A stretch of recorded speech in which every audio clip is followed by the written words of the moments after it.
तो एक एनसीईआरटी का एग्जाम्पल, एक और एग्जाम्पल लेते हैं। एक क्वेश्चन है, in triangle A B C D E F are the mid points of A B B C and C A. Show that triangle A B C is divided into 4 congruent triangles by joining D E F. तो यहाँ पर बोल रहे हैं कि D E F क्या है, mid points है, तो ये इसके इक्वल है। ये दोनों, this side is equal to this side and this side is equal to this side. ठीक है, तो इस तरह से हम कह सकते हैं डी ई एफ जो है midpoints of A B B C and A C respectively. ठीक है, और यहाँ पर अब ये जो बड़ा ट्राइंगल है ये डिवाइड हो रहा है 4 ट्राइंगल्स में। कौन कौन से, एक में ले तो ये 1, ये 2, ठीक है, ये 3 एंड ये 4। तो सबसे पहले हम ले लेते हैं ट्राइंगल 1 एंड 2। तो सबसे पहले गिवन क्या है, गिवन है हमें triangle A B C such that D E F are the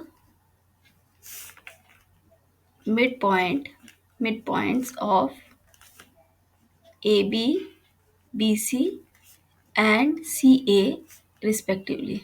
ठीक है, तो और क्या दिया हुआ है हमें, तो अगर ये मिड पॉइंट है तो मैं लिख देती हूँ, therefore B E is equals to E C and A F equals to C F and A D equals to D we.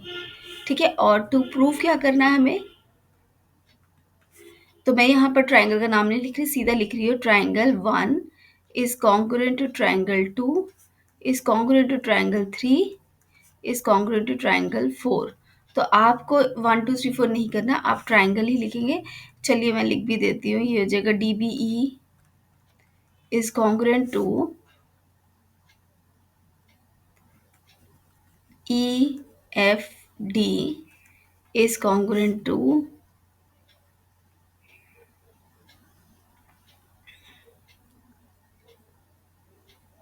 F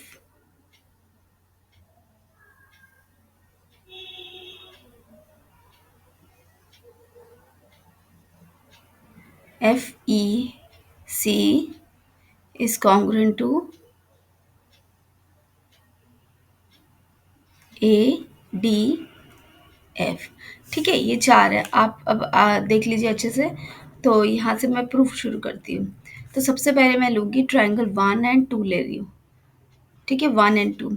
तो अब यहाँ पर मैं इसको ज़रा हाईलाइट करती हूँ, दूसरे कलर से इसको कलर करती हूँ। तो ये आपका एक कलर हो गया, ठीक है, और दूसरा हो गया आपका, मैं इसको ग्रीन कलर कर देती हूँ।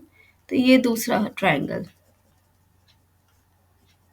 ओके, तो अब हम देखते हैं इन दोनों में क्या क्या इक्वल है। तो यहाँ पर हम देख सकते हैं, तो सबसे पहले देखो हमने हमें क्या लेना है यहाँ पर, बिकॉज ये आपको दिया हुआ है डी और ई, जो D and F are the mid points. तो ये ट्राइंगल मैं बाद में ले रही हूँ, और D F are the, D and F are the mid points. ठीक है, तो कौन कौन सी लाइन के वो आप लिख सकते हैं। तो therefore by midpoints we can say that D F is equal to half of B C and D F is parallel to B C. ठीक है, सिमिलरली हम डी ई की जगह ई एफ ले सकते हैं, ई एंड एफ की बारे में भी सेम लिख सकते हैं। तो E F is equal to half of A B and E F is parallel to A B. ठीक है, सिमिलरली यहाँ पर ये हो जाएगा आपका E F and D E, D and E are the mid points. ठीक है, तो therefore D E is parallel to A C and D E is equal to half of A C. तो अब देखो डी एफ जो है half of B C है, तो डी एफ, ये डी एफ जो है ये वाली line half of B C है। तो हाफ ऑफ बी सी क्या है, बी ई भी हो सकता है, ई सी भी हो सकता है, यानी कि ये इक्वल है, B E is equal to E C. Similarly यहाँ पर ई एफ जो है किसके इक्वल हो जाएगा, B D is equal to A D. और सिमिलरली ए डी ई किसके equal, D E half of A C है, तो ये हो जाएगा A F is equal to C F. ठीक है, तो ये पहले पॉइंट तो हो गए हमारे, हमने मिड पॉइंट थ्योरम तो यूज़ कर लिया। अब मैं देखूंगी ट्राइंगल 1 एंड 2। तो ट्राइंगल 1 एंड 2 में ये वाला ट्राइंगल और ये वाला ट्राइंगल में देखते हैं कि बिकॉज ये अगर डी एफ जो है, D F is parallel to B C है, तो it is also parallel to, हम लिख सकते हैं बी ई। ठीक है, सिमिलरली ई एफ अगर ए बी के पैरेलल है, ई एफ अगर ए बी के पैरेलल है, ई एफ अगर ए बी के पैरेलल है, तो ई एफ जो है वो बी डी के भी पैरेलल हो जाएगा, है ना। इसको हम लिख सकते हैं, एक्चुअली ये ऐसे नहीं लिख सकते, तो इसको हम ऐसे लिखेंगे, D F is parallel to B E and E F is parallel to BD and DE is parallel to AF या is parallel to CF। यहाँ पर भी AD और यहाँ पर EC। ठीक है, तो अब हम देखते हैं ये BDEF। अब मैं इस कोऑर्डिनेटर को लेती हूँ, तो टेक कोऑर्डिनेटर DBEF। ठीक है, तो यहाँ पर क्या है, यहाँ पर हम देखते हैं दो, ये it is divided into two triangles. कौन कौन से, 1 and 2। तो सबसे पहले हम देख लेते हैं कि ये जो डी एफ है ये बी ई के पैरेलल है, और ई एफ है वो डी बी के पैरेलल है। तो यहाँ पर two pair of opposite sides, मतलब यहाँ पर D F is parallel to B E and E F is parallel to B D,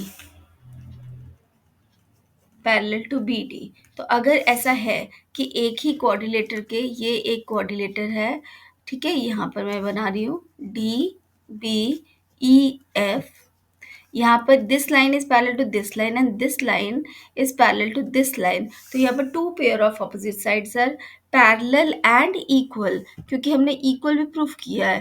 तो डी एफ जो है is equal to B E भी है, ठीक है, और डी बी जो है वो इक्वल टू ई एफ भी है। तो two pair of opposite side से इक्वल एंड पैरेलल, तो therefore we can say that D B E F is a parallelogram. तो हमें पता है कि अगर कोई कोऑर्डिनेटर पैरेललोग्राम है, तो उसका जो डायगोनल है वो डिवाइड करता है उस पैरेललोग्राम को दो इक्वल कॉन्ग्रुएंट ट्रायंगल्स में। बट फिर भी अगर हमने प्रूव करना है, तो मैं इन दो ट्रायंगल्स को ले रही हूँ। तो इस ट्रायंगल में लूँगी, देखो ये वाला जो है आपका, तो यहाँ पर हम देख सकते हैं कि एंगल दिस साइड, दिस आप देख लो, बी डी जो है is equal to E F और B E is equal to D F and D E जो है आपका कॉमन साइड है। तो इससे क्या होगा, ये तीनों इक्वल हो गए, तो therefore triangle D B E जो है आपका कॉन्ग्रुएंट हो जाएगा ट्रायंगल ई एफ डी के इक्वल हो गया।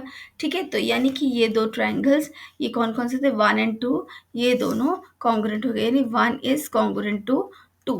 ठीक है, अब उससे उसी प्रॉपर्टी से हम देखेंगे कि बाकी दो बाकी जो कोऑर्डिनेटर्स हैं, तो हम बाकी कोऑर्डिनेटर्स को देखते हैं क्या होगा।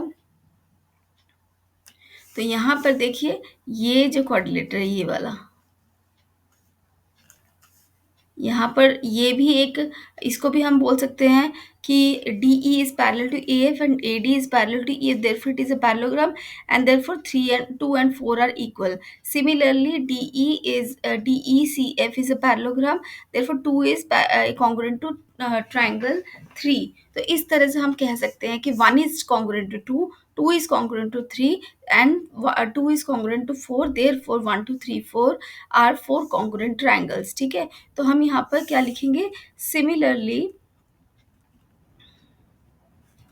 जो हमारे दूसरे कोऑर्डिनेटर है वो लिख लेते हैं, ये है आपका D E C F and दूसरा क्या है आपका D E A F are parallelograms, therefore the diagonals of a parallelogram